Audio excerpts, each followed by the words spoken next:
কড়াইয়ে তেল দিয়ে নিলাম প্রথমে, তারপরে একটু জিরা ফোড়ন দিয়ে দিব। দেখেন খুবই কম পরিমাণ জিরা ফোড়ন দিয়ে দিলাম।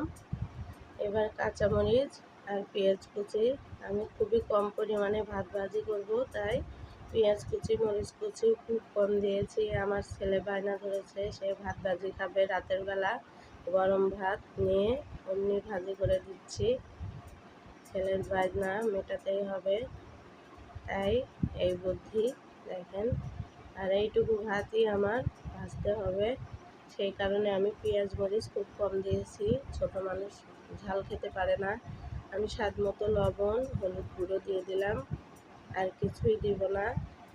এইটুকু মশলাতেই ভাত ভাজিটা অসাধারণ মজা হয়, খুবই মজা লাগে।